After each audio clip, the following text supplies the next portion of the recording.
بسم اللہ الرحمن الرحیم الصلاۃ والسلام علیکہ یا سیدی یا رسول اللہ وعلی آلہ و صحابہ یا سیدی یا حبیب اللہ۔ آج دروس البلاغہ کے صفحہ 36 کے اوپر ہم پہنچے اور الکلام علی الخبری یہ ہماری بحث ہے، اور یہاں پر آپ کو یہ بتا رہے ہیں کہ جملہ خبریہ کس قسم کا ہوتا ہے۔ فرماتے ہیں کہ الخبر اما ان یکون جملۃ فعلیۃ او اسمیۃ، خبر یا تو یہ ہے کہ جملہ فعلیہ ہوگی یا جملہ اسمیہ ہوگی۔ آپ نے تسہیل النحو کے اندر پڑھا ہوگا کہ خبر کی مختلف قسمیں ہوتی ہیں۔ خبر یا تو مفرد ہوتی ہے یا مرکب ہوتی ہے۔ اگر مرکب ہوتی ہے تو یا مرکب ناقص ہوگی یا مرکب تام ہوگی۔ مرکب ناقص ہے تو مرکب توصیفی یا مرکب اضافی ہو سکتی ہے۔ مرکب تام ہے تو اس کو جملہ کہتے ہیں، تو جملہ اسمیہ اور جملہ فعلیہ ہو سکتی ہے۔ تو یہاں پہ اس کی بلاغت بتا رہے ہیں آپ کو کہ جب خبر جملہ فعلیہ یا جملہ اسمیہ ہوگی تو کیا کیا ہو سکتا ہے۔ اب اس کے اندر آپ کو یہ بتاتے ہیں کہ فل اولا، اگر تو جملہ فعلیہ ہوگی تو اس میں یہ پہلی جو قسم ہے وہ یہ ہے کہ موضوعات لافادۃ الحدوث فی زمان مخصوص مع الاختصار، کہتے ہیں کہ جملہ فعلیہ جب خبر ہوتی ہے نا تو یہ اصل میں مختصر کلام کو مختصر کرنے کے لیے آتی ہے۔ یہ وضع کی جاتی ہے لافادۃ الحدوث، کسی چیز کے واقع ہونے کسی زمانہ مخصوص میں اختصار کے ساتھ اس کا فائدہ دیتی ہے یہ۔ تو اب یہ جملہ ایک بہت بڑا تھا جس کے اندر لگ بھگ 7 8 9 10 کلمات تھے۔ ایسا ایک جملہ اسمیہ تھا کہ جس میں 7 8 الفاظ آتے تھے۔ اب اس کو مختصر کر کے آپ نے صرف اتنا کہہ دیا کہ دارابا زید۔ اب جملہ فعلیہ آپ لے کے آگے، تو یہ اختصار کے لیے اصل میں جملہ فعلیہ کو لے کے آتی ہے۔ وقد تفید الاستمرار التجددیہ بالقرائن اذا کان الفعل مضارعا، کہتے ہیں کہ کبھی کبھی ایسا بھی ہوتا ہے کہ یہ جو جملہ ہوتا ہے نا جملہ فعلیہ، یہ استمرار تجددی کا فائدہ دیتا ہے قرائن کے پائے جانے کی وجہ سے۔ قرائن کہ قرینہ، کوئی ایسی علامت پائی گئی، کوئی ایسا سیاق اور سباق ہمیں پتہ چلا کہ بھائی یہاں پہ جو ہے نا استمرار تجددی کا فائدہ دے رہا ہے۔ اور استمرار تجددی کیا ہوتی ہے کہ جب وہ والا فعل پایا جائے گا تو تب وہ والا کام ہوگا۔ استمرار تجددی یعنی بار بار کسی چیز کا لٹایا جانا، بار بار وہی کام ہونا۔ تو کہتے ہیں کہ یہ استمرار تجددی کا بھی فائدہ دیتا ہے۔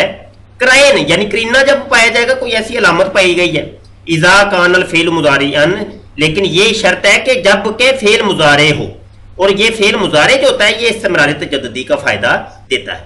کا قولی طریف، یہ طریف ایک شاعر تھا اور اس کا ایک شعر یہاں پہ آپ کو بتا رہے ہیں کہ جیسا کہ طریف کا یہ قول ہے، او کلما واردت اقاذ قبیلۃ بعثوا الی عریفہم یتوسم، کہتے ہیں کہ جب آئے گا اقاذ کا قبیلہ تو بعثوا الی عریفہم یتوسم، تو وہ جو قبیلے والے ہیں وہ بھیجیں گے الیہ میری طرف، عریفہم اپنا کوئی ایسا نمائندہ کہ جو بہت زیادہ ذہین اور فتین ہو، یتوسم وہ بھانپ لے گا میرے ارادے کو۔ تو اب یہاں پہ آپ کو یہ بتا رہے ہیں، یہ پہلے کوئی لفظی تھوڑا سا سمجھ لیں، یہ جو ہے نا حمزہ استفہام ہے اور واو جو ہے نا عاطفہ ہے، آوا، تو یہ آوا کے طور پہ بھی کبھی کبھی استعمال ہوتا ہے اور یہ مقدم ہوتا ہے جملے سے۔ آوا کلما، جب واردت، وارد ہوگا اقاذ قبیلہ تھا ایک عرب کا، ایک بازار تھا، بازار، تو اقاذ قبیلہ، تو یعنی ایسا کوئی قبیلہ آئے گا یہ بازار اقاذ کے اندر، تو بعثوا وہ قبیلہ جو ہے نا وہ بھیجے گا الیہ میری طرف، ٹھیک ہے۔ تو عریفہم، عریف ایسے ذہین شخص کو کہتے ہیں کہ جو کسی چیز کو بانپ لے، اس کے ارادے کو بانپ لے، تو کہتے ہیں یتوسم، تو یتوسم وہ متوسم ہوگا، وہ بانپ لے گا میرے ارادے کو اور مجھے پہچان لے گا کہ میں کیا چاہتا ہوں۔ اب یہاں پر ایک بات سمجھے کہ کہتے ہیں یہ یتوسم جو ہے نا فعل مضارع ہے، اور یہ جو ہے نا استمرار تجددی کا فائدہ دے رہا ہے کہ جب جب قبیلہ آئے گا تو تب تب وہ ارادے کو بانپ لے گا۔ تو یہاں پر جو ہے نا استمرار تجددی کا یہ فائدہ دے رہا ہے۔ وَثَانِيَةُ مَوْضُوعَةٌ لِمُجَرَّدِ ثُبُوتِ الْمُسْنَدِ لِلْمُسْنَدِ إِلَيْهِ، کہتے ہیں دوسرا یہ ہے کہ جو وضع کیا گیا ہو لِمُجَرَّدِ ثُبُوتِ الْمُسْنَدِ، مسند کے ثابت کرنے کے لیے فقط، لِلْمُسْنَدِ إِلَيْهِ، مسند الیہ کے لیے، کہتے ہیں مسند کو مسند الیہ کے لیے فقط ثابت کرنے کے لیے وضع کیا گیا ہو، یہ ہوتا ہے۔ تو اور یہ جو دوسرا ہے یہ ہے جملہ اسمیہ۔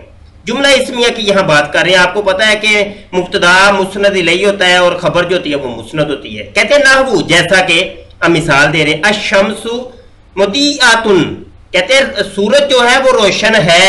اب الشمس جو ہے مبتدا ہے اور یہ مضیہ جو ہے نا یہ اس کی خبر ہے۔ تو یہاں جو ہے نا مسند الیہ کے لیے مسند کو ثابت کیا گیا ہے۔ تو یہ جو مسند ہے مضیۃ ہے اور اس کو ثابت کیا، اس روشنائی کو ثابت کیا گیا ہے سورج کے لیے۔ وقد تفید الاستمرار بالقرائن، کہتے ہیں یہ بھی کبھی کبھی فائدہ دیتا ہے استمرار کا قرائن کے پائے جانے کے وقت۔ اذا لم یکن فی خبرها فعل، لیکن اس وقت کے جب اس کی خبر فعل نہ ہو، فعل نہیں ہونی چاہیے خبر۔ اب یہاں دیکھیں شمس مضیۃ کے اندر خبر جو ہے وہ فعل نہیں ہے۔ نحو، جیسا کہ العلم نافع، علم نفع دینے والا ہے، اور اب علم کا جو نفع ہے وہ استمرار کے اندر ہے کہ علم کا نفع ہمیشہ رہتا ہے، اور یہاں پہ استمرار کا یہ فائدہ یہ خبر دے رہی ہے۔ تو یہ ہماری آج کا سبق تھا الکلام علی الخبر کے بارے میں، اور انشاءاللہ یہ ہم الغرض من القاء الخبر جو ہے نا یہ بعد میں سیکھتے ہیں۔ السلام علیکم ورحمۃ اللہ وبرکاتہ۔